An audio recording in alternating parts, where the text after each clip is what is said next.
大家好，我係軒媽，歡迎你收睇我嘅頻道。隨住盛夏來臨，氣溫繼續攀升，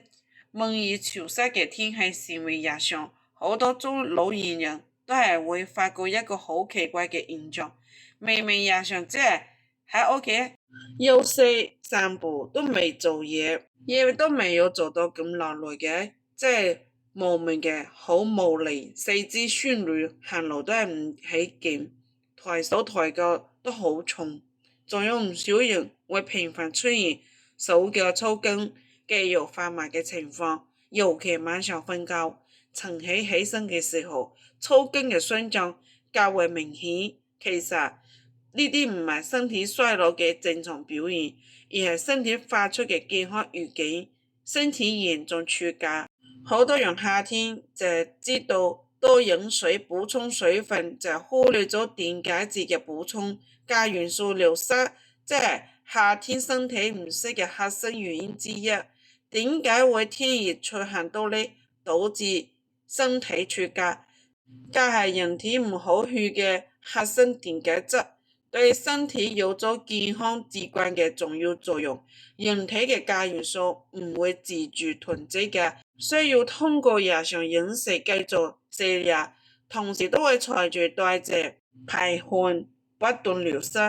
夏天高溫環境，人體毛孔長期張開，出汗量會大幅增加，汗液中唔止單水分同鹽分，仲有大量嘅鉀元素。對於身體素質比較好嘅年輕人嚟講，短期輕微嘅缺鉀，通過簡單飲食調整就得㗎啦。對於消化能力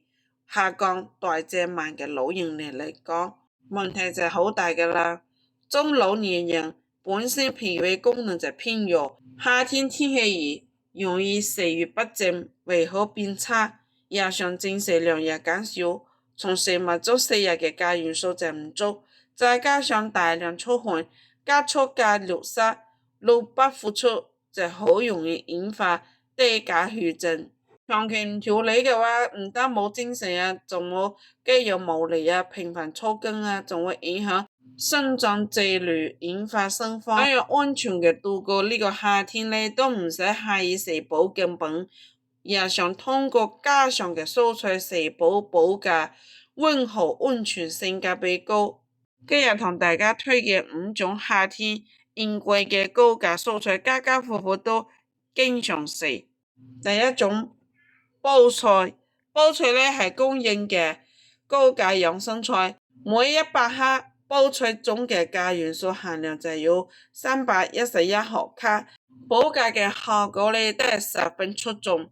對於中老年人嚟講呢，菠菜嘅營養價值係好全面，佢唔單可以高效補充流失嘅鉀元素，平衡體內嘅多元鈉，輔助穩定血壓，守護心腦血管健康。同時菠菜呢富含豐富嘅葉酸、鐵元素以及多種維生素，夏天適量嘅使用可以改善高溫天氣下嘅氣血不足、體虛乏力嘅問題，緩解夏天煩躁帶來嘅疲憊感，抗疲勞嘅效果都好好嘅。夏天食菠菜嘅做法都係好多樣，可以清淡易消化，唔理係清炒、做湯、涼拌都好啱。呢度呢提醒大家一個食用手技巧，菠菜中呢含有比較多嘅草酸，建議大家使用之前呢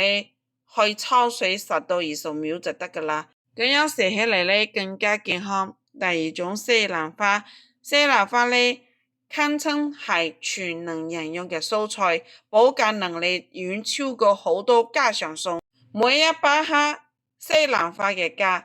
佢嘅含量高達370毫克，即係夏天補鉀嘅優質選擇。除咗豐富嘅鉀元素，西蘭花仲含有大量嘅維生素，維生素 A、胡蘿蔔素同膳食纖維。夏天使用西蘭花可以快速補充鉀元素，緩解肌肉嘅酸軟、全身冇力嘅症狀，也可以增強身體嘅免疫力，幫助身體抵禦夏天高溫帶嚟嘅唔舒服。第三種西紅柿，西紅柿係夏天最常見嘅時令果蔬，酸甜好好，汁水充沛。每100克嘅西紅柿，佢嘅價都要290毫卡，係平價又好用嘅補價食材。唔同於其他蔬菜，西紅柿嘅抗氧化能力都係好突出嘅，佢含有優質嘅番茄紅素同維生素。第4種，芹菜。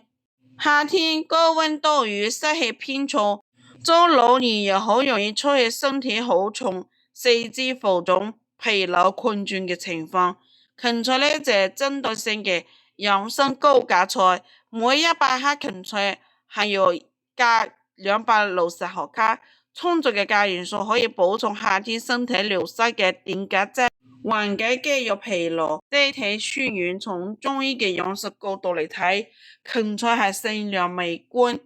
自帶清熱解暑、利尿消腫嘅效果。夏天適量嘅食芹菜可以幫助我哋身體排出多餘嘅水分同濕氣，緩解久站帶來嘅腿部沉重、身體浮腫問題，改善夏天疲勞乏力嘅狀態。第5種，黃瓜。黃瓜係夏天嘅解暑神器，雖然每100克嘅黃瓜鎘含量有150毫克，不如前幾種蔬菜高，但係佢喺夏天補鎘補水係最優嘅選擇之一。黃瓜最大嘅優勢就係佢含水量好高，含水量高達95%，係所有家常蔬菜中補水效果係最好嘅。夏天大量出汗，身體同時缺水去鎘，單純飲水就可以補水，無法補充電解質。而食黃瓜呢，可以一舉兩得，即係可以快速補充身體流失嘅水分，緩解好乾燥熱，又可以齊水補充鎘元素，平衡體內嘅電解質，快速緩解出汗之後發軟疲憊嘅狀態。黃瓜清脆爽口，低脂清淡，涼拌生食或者清炒都可以，解膩又解暑。唔單係正餐使用，定係加餐生食都好啱㗎。